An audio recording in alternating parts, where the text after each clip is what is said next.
이름하는 한 왕의 이야기를 우리는 시작하겠습니다. 여러분, 아사 참 좋은 왕이었습니다. 문제는 한결같은 마음이 아니었다는 것입니다. 초심을 잃어버렸습니다. 그래서 그의 왕위 재위 말년에 큰 어려움을 당하게 되었던 왕입니다. 어떤 어려움이었습니까? 발에 어떤 병인지 자세하게 기록되어 있지 않았지만 그로 인해서 고생하다가 얼마 안 있어 병들어 죽게 되었다는 그 마지막, 그리고 그 마지막에 하나님을 찾지도 아니하고 그저 인간적인 방법으로 살다가 안타까운 일들을 경험했던 아사.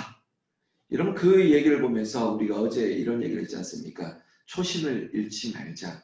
초심을 잃지 말고 한결같은 마음으로 끝까지 이 믿음의 걸음을 걸어야 가겠다. 이것이 우리의 교훈이었습니다. 오늘은 그 아사가 죽고 그의 아들 여호사밧이 왕이 되었다라고 시작하는 역대하 17장의 말씀을 보고 계십니다. 여러분, 여호사밧은 어떤 왕이었을까요? 여호사밧 아버지가 좋은 왕이었다가 말년에 실수도 했지만 여호사밧 역시 좋은 왕으로 역대기는 기록하고 있습니다. 이전의 기억을 더듬으시면 이스라엘의 좋은 왕의 기준은 첫 번째가 이것입니다. 여호와께서 보시기에 어떠했느냐라는 겁니다. 여호와 보시기에 어떠했냐. 이 여호사밧은 여호와께서 여호사밧과 함께 하셨다. 이는 그가 그의 조상 다윗의 처음 길로 행하여 바알들에게 구하지 아니했다. 3절의 말씀이거든요. 이 두 가지 기준으로 좀 보시면 좋겠습니다. 첫 번째는 여호와 보시기에 좋았더라라는 기준이었고요. 그리고 항상 좋은 왕의 기준을 따라가느냐, 이스라엘에게 있어서 하나의 롤 모델, 하나의 기준이 있다면 다윗입니다. 그래서 다윗의 길을 따랐느냐, 그것으로 역대기 좋은 왕의 기준 또한 이렇게 겹치고 있는데요. 하나님 보시기에 그리고 다윗의 길을 걸었느냐, 오늘 이 여호사밧이 이 두 가지 조건에 부합했던 왕입니다. 특별히 그는 바알에게 구하지 아니했다고 했습니다.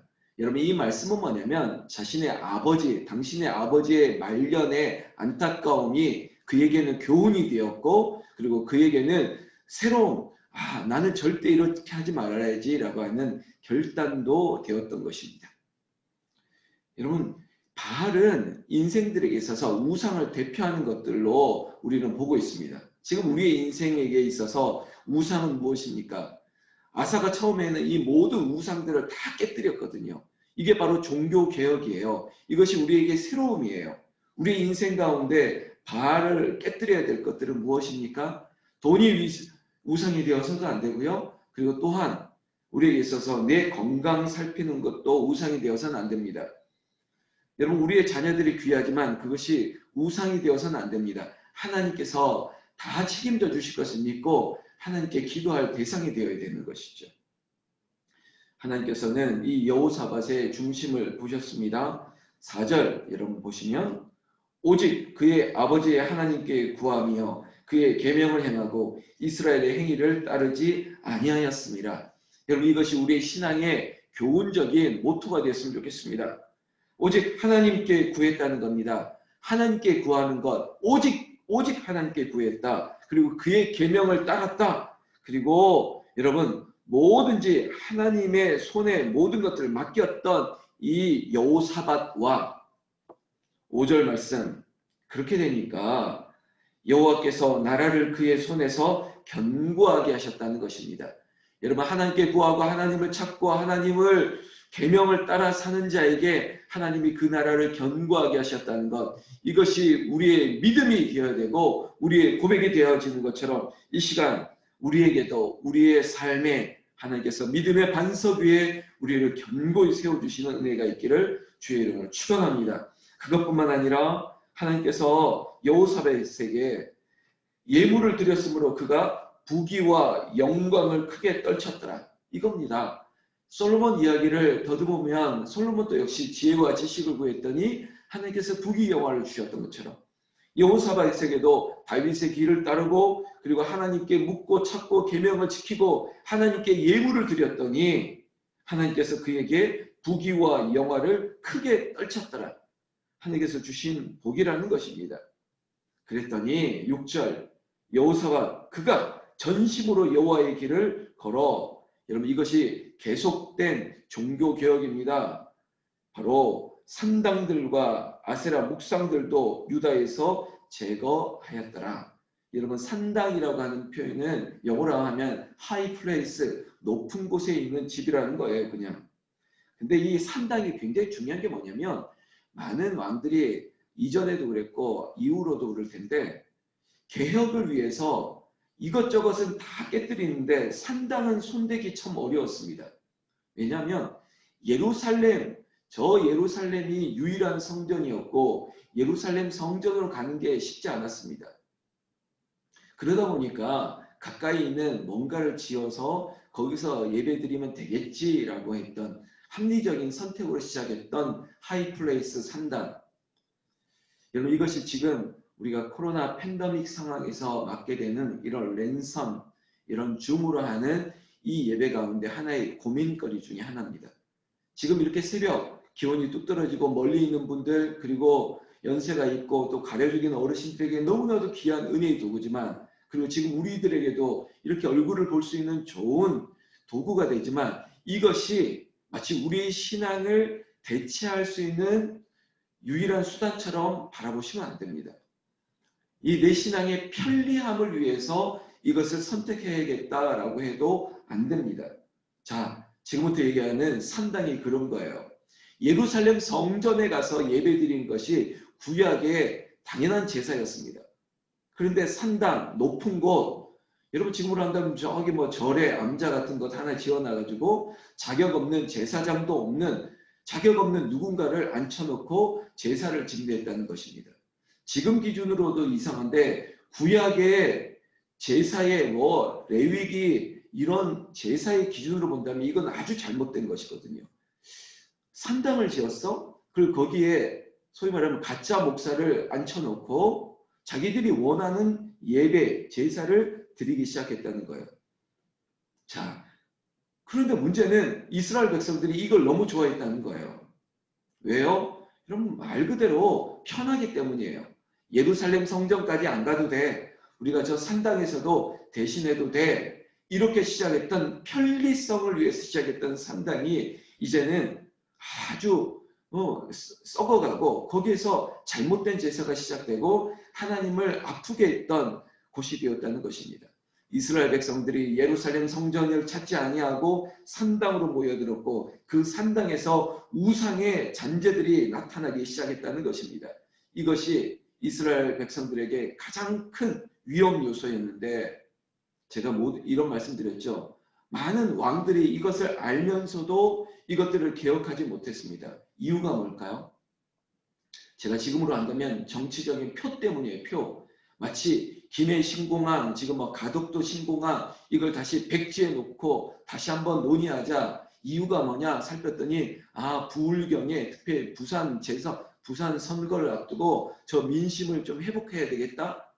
그래서 무리한 결정들을 하는 것처럼 당시의 왕들도 이스라엘 많은 백성들이 성전은 찾아야겠는데 불편하다. 그래서 자신들이 지었던 산당 저기에 많은 사람이 모이는데 그것을 마치 확 무너뜨려 버리면 민심을 잃어버릴까 싶어가지고 이런 겁니다. 여러분 신앙은 민심이 아니에요. 신앙은 그 합리적인 결정, 편리성을 위해서 하는 게 아니라는 것입니다.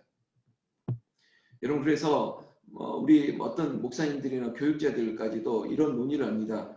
줌으로 드리는 예배는 진짜 예배가 아니야. 저는 그렇게 생각하지 않습니다.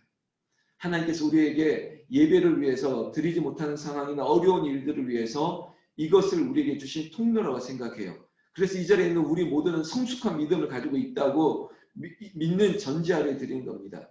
여러분 이것이 우리의 신앙을 대체하지 않도록 조심하는 겁니다. 그래서 우리는 균형 감각 있게 새벽 멀리 있는 분들 그리고 기온에 따라서 그리고 교통 편의상 예배를 드리지만 이것이 1번이 되고 우선이 되면 안 되는 거 다 알고 계시죠? 여러분 다 믿으시죠? 오늘 이 자리에 조성윤 집사님 저희 집사람도 오고 이 건물에 있는 분도 만약에 나도 줌이 편한데 이래버리면 좀 어려워지겠죠. 그래서 금요기도회나 아니면 주일 예배 그래, 야, 마땅히 더 크게 찬양하고 하나님 앞에 간절한 기도가 필요할 때 성전을 찾는 것입니다. 제가 이 부분을 조금 길게 얘기해 드렸는데 다시 한번 6절 말씀 보면 그가 전심으로 여호와의 길을 걸었다는 겁니다. 그 전심, 앞선 왕들 그리고 뒤에 있는 왕들도 이거 함부로 손대지 못했던 산당, 하이플레이스 이것마저 깨뜨릴 수 있었던 마음이 여호사밧에게 있었어요. 이어서 아세라 목상들도 여러분 이게 중요한 구절인데 여러분 산당과 아세라 목상들을 동격에 두고 있어요. 지금 산당들이 부패하고 위험한 곳이에요. 그곳을 제거하였더라. 여러분 이 새벽에 우리의 인생 가운데 이것만큼은 놓치지 못하겠어 라고 하는 것, 우리의 믿음에 우리의 신앙에 분명히 잘못된 것을 스스로 알고 있으면서도 버리지 못하는 것이 있습니까? 그것들을 제거할 수 있는 믿음의 시작, 그것이 오늘 여러분들과 저에게 있기를 주의 이름으로 축원합니다. 여러분 이렇게 되니까 어떻게 되었냐면 결국은 7절부터 하나님 주신 영적 부흥이 그에게 시작되게 있었습니다. 그리고 온 나라와 백성들이 하나님을 바라보게 되었습니다. 9절 말씀을 보면 그들이 여호와의 율법책을 가지고 유다에서 가르치되 그 모든 유다 성읍들로 두루다니며 백성들을 가르쳤더라. 내 믿음이, 이 자리에 있는 여러분들, 내 믿음이 우리 남편의 믿음, 우리 아내의 믿음, 우리 가족의 믿음, 우리 자녀들의 믿음, 정말로 부모 세대가 말씀으로 자녀들을 양육하고 힘을 주시기를 예수님의 이름으로 축원합니다. 이런 기준이 있으니까 여러분 10절 말씀에 여호와께서 유다 사방의 모든 나라에 두려움을 주사 여호사밧과 싸우지 못하게 하시네, 이런 겁니다. 하나님께서 복을 주시니까 당시에 주변의 열강들이 감히 쳐들어오지 못해요. 여호사밧을 건들지도 못해요. 제가 이런 기도 드립니다. 하나님께서 여러분들과 함께 하시니까 감히 어떤 악한 질병이, 악한 것들이 우리를 감히 쳐들어오지 못하는 그런 은혜 있기를 우리 주 예수님의 이름으로 축원합니다. 이런 은혜가 넘치니까 여러분 이 한 구절 가지고 기도하세요. 12절 여호사밧이 점점 강대하여, 여호사밧이 점점 강대하여, 우리의 믿음이 점점 떨어지는 것이 아니라 우리의 믿음이 점점 더 강해지는 것, 이것이 우리의 소망이 되었으면 좋겠습니다. 나는 이 자리에 오늘 새벽을 깨우는 주의 백성들, 정현옥 권사님, 그리고 한민기 전사, 강정순 집사, 양경옥 권사님, 김현무 장로, 김현희 집사, 윤영실 집사, 이복희 집사, 정현숙 권사, 조인숙 권사, 최재진 권사, 하정자 권사, 하정남 권사, 황경숙 권사, 이원숙 권사, 김춘수 권사, 그리고 조성래 집사님, 그리고 박형희 사모, 저에 이르기까지 우리가 점점 더 강대해지는, 믿음으로도 영적으로도 육신으로도 우리의 인생의 어떤 부귀 영화 모든 것들이 강대해지는 역사 있기를 우리 주 예수님의 이름으로 축원합니다. 이것이 여호사밧에게 준 은혜인데 여호사밧 세계뿐만 아니라 이 자리에 있는 우리 모두에게도 우리의 이름이 여호사밧과 동일한 은혜를 누리시기를 우리 주 예수님의 이름으로 축원합니다. 기도하겠습니다.